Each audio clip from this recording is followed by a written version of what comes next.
All right, welcome. This video is going to be about Mars and Gemini, the retrograde of Mars and Gemini, and what that might mean for war, the topic of war, a topic that's not always easy to talk about, but because of the facts on the ground of the reality and what we're seeing and living through, it's one we, I think, have to address as astrologers, and I'm going to do that in this video, Mars and Gemini and war.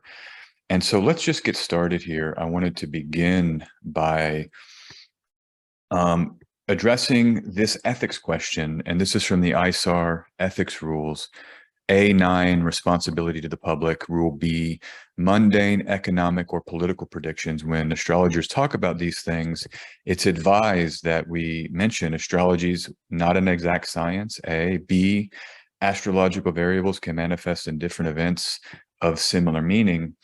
And C, astrology cannot predict with absolute certainty the outcome of future astronomical events. So as I talk about things in this video, listen, I'm not going to make hard predictions, but we're in a topic of conversation that is a little bit worrisome. And so just know we don't know what will happen. No one knows that, in my opinion. I'm not a believer that astrology is an exact predictive science personally. So let me show you how this video emerged. I saw a tweet from this astrologer at lunarmain_XO. And they were tweeting here a few days ago, Mars has started to apply to a conjunction with the USA's natal Mars. And they have this chart here, and they linked it into the tweet. Pay attention to any of the USA's foreign policy and military moves in the next few weeks. Pay attention to any neighbors such as Russia, neighbors of Russia and China. And so when I saw this, I knew, intuitively, this is an important topic. I've certainly been talking about it some, but I wanted to look a little bit more deeply at the astrology, particularly with an eye to the root charts at play during this Mars and Gemini. And, right after that tweet was made, look what the story that came out. It was almost like 24 hours later. There was the sabotage of that pipeline, Nord Stream 2, that was running through the North Sea there. And all parties are calling it a sabotage. People are questioning who did the sabotage, what group's responsible. Is it the West? Is it Russia? I don't know the answer to that. But certainly this emerges in the aftermath of this tweet that I had read. And it's it's an escalation. I mean, it's clearly just an escalation of this war that is happening now. Sorry, that's the Baltic Sea, but we're in a war, or, we aren't. The world is experiencing a war. In the Ukraine, it's more localized now, but it's kind of scary as there's these escalations. So here's the next chart I want to look at. This is the chart of the moment here as I record roughly. I screenshotted this a couple of hours ago, or maybe 30 minutes ago, 29 September 2022. Look where Mars is, 19 degrees, 38 degree minutes of Gemini. So the 20th degree of Gemini, and it's applying, it's building, and it's moving. What will happen is that Mars will station retrograde on the 30th of October, so about 33 days from now. And so from the 19th to the 26th degree, that is only, 7 degrees over 33 days. So Mars is going to be moving slowly in this area of the zodiac, this last decan of Gemini, up until 30 October. Then it'll take some time to move back over it. And then it finally stations direct on 12 January 2023. It's a long time. It's 70, I think it was 74 days, something like this. I tweeted out a few days ago of Mars being retrograde here in Gemini, going over this section, 25 degrees to 8 degrees, or the 26th degree to the 9th degree. And this is what I wanted to pull up here and just look at in this video. US chart in the middle wheel, the Sibley chart, the Declaration of Independence, 21 degrees, 22 degree minutes Mars, applying to that Sibley Mars as I record. Look at the Ukraine natal chart. 25 degrees of Virgo is the Ukraine Mars, and that Mars will station retrograde in that exact degree, squaring the Ukraine Mars. And so both the US chart has a Marshall trigger. The Ukraine chart has a Marshall trigger via a square, overcoming square from transit Mars to the natal Mars. But then check this out, the Russia Declaration of State Sovereignty chart. This is their Declaration of Independence. I love this chart for Russia. It seems to really, really work.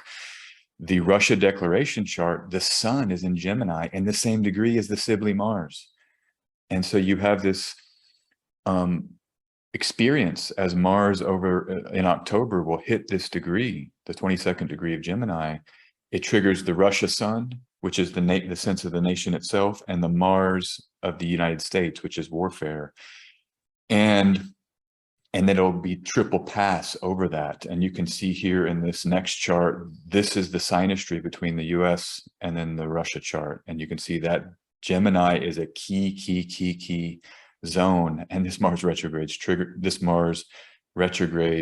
triggers it. And look at the news. Russia calls up 300,000 reservists. This happens in the last, week? They're preparing for more war, it appears. You've got this story that the US told Kremlin that it will face catastrophic consequences if it uses a tactical nuclear weapon. This came out just in the last few days. So there's escalation as Mars is applying to hit those key points. And here's another story. Zelensky says Ukraine has received a new missile defense system from the United States. This was again in the last few days. So again, these escalations are taking place. And, I want to stop here actually and just kind of come to the video with me. The reason why I do this and the reason why I think it's valuable to do this, people out there might be saying, why are we even looking at this? One is that seeing that the astrological symbolism is matching the reality can take pressure off, because this is stressful to read this news, isn't it?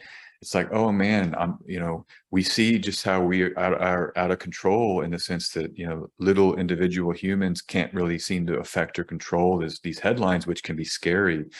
And from my experience, knowing that it's astrological, that there's astrological triggers and astrological symbols that are in play, helps me realize that there's a deeper mystery in what's unfolding, and that it's not simply as it appears. There's this matrix of reality that includes planetary symbols and planetary arrangements that's helping, or at least it's part of the lattice work of this unfoldment. And so we know it ends, right? That those symbols, those planetary configurations will end. And so there's hope that this will end, that this particular triggering war moment will end. And so that is basically the main message of this video. It's like knowing the astrology, I think, helps us manage and helps, at least does for me, have an ability to kind of emotionally process this news as it's unfolding. So let me just come back. The next thing I want to talk about is the tarot. My last video, I said tarot, and someone in the comments was roasting me, saying that there's only one correct pronunciation. I had a teacher that says tarot. I've had fellow practitioners that for decades have used that pronunciation. It's not an attempt to kind of sound important or anything. Tarot, I say a lot too. I like that. I think that's just fine. But so the tarot, we see this card, the Tower, is the card that corresponds to Mars in many correspondence systems. And look at it. It's like it's a fast movement of breaking this tower, and people are in mid-fall. This is the energy of Mars. That's why Mars is warfare all the way back in the ancient astrological systems, because it implies immediate breakage. The kind of things like the fight that happens in the immediacy, and that's its malefic nature, whereas Saturn is more the long grind. And so we're dealing with the energy of kind of flashes of breakage in the immediate moment. That's what Mars is, as it's hitting those parts in the Sibley chart, the Russia chart, the Ukraine chart, and as it will be the major player here this fall and into the next spring. And this is the other thing I just want to say. I'm going to move through these quickly. Mars retrograde cycles have timed some major events. Okay, September 11th, Mars stationed direct 53 days before September 11. Mars had stationed retrograde. And so part of why I want to do this is that there is some concern in my view that in January, February, and March, after Mars has stationed direct and is now moving forward again, I still think we need to watch this war situation. I don't think we're out of the woods, unfortunately. The invasion of Poland in 1939, you can see Mars was slowing, and it was coming out of its direct station. It was only 8 days before Russia and Germany invaded Poland in 1939 September. So this was also after Mars stationed direct. You see December 7th, 1941, Mars had stationed direct 26 days before. And so these are three examples. This is Pearl Harbor. Pearl Harbor, invasion of Poland, 9/11 are all after the direct station, and Mars starts getting, the blocks are removed and it's moving forward again. So we have to continue to watch this story and be aware January, February, March, first part of next year, it may not cease. 20 February, this was the Ukraine, the first Ukraine events there with Crimea and the Donbass in 2014. This was as Mars was slowing to station.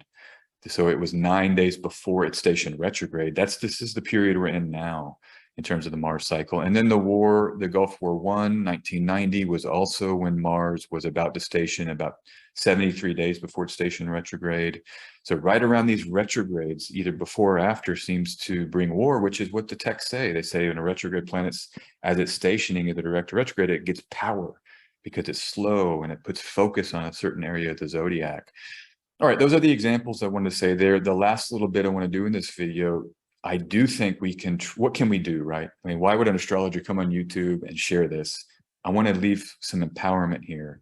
And this is how I try to manage it. You know, World Peace through Meditation, World Peace Group. This is a study, 23.3% drop in violent crime due to meditation.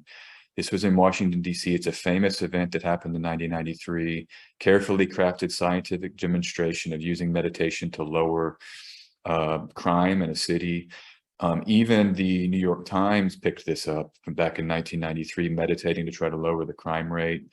So you can, I'm going to do this, and this is what I try to do, is send love and peace through in my meditation. The idea that the power of prayer or the power of meditation. And I was using this back in February and March when it got crazy. I saw these headlines about nuclear readiness. I just fell to the ground. I was like, universe, show us how to bring peace into this reality.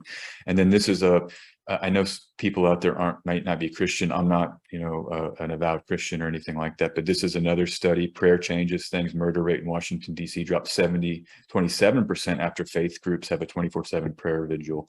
This was a different time. It was July 2006. So both times these meditators and prayers went to DC and they seemed to lower the crime rate. So I would just say here, I'm going to just do another little closure here directly.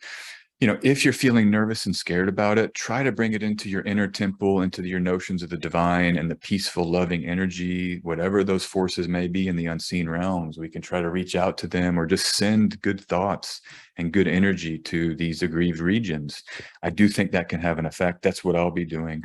So, okay, that's the Mars video of Mars and Gemini and War. Let me just come back here. You can see that I've got a website, sganderson144.com. You can schedule astrology readings with me. You just click that link and we can talk about your chart, your life, what's unfolding with this cycle of Mars retrograde, how that might be impacting you. I look forward to meeting you. Everybody out there, I want you to take care. I want you to have a wonderful, wonderful week. Until later, until the next video, I'll talk to you soon. Take care. Peace.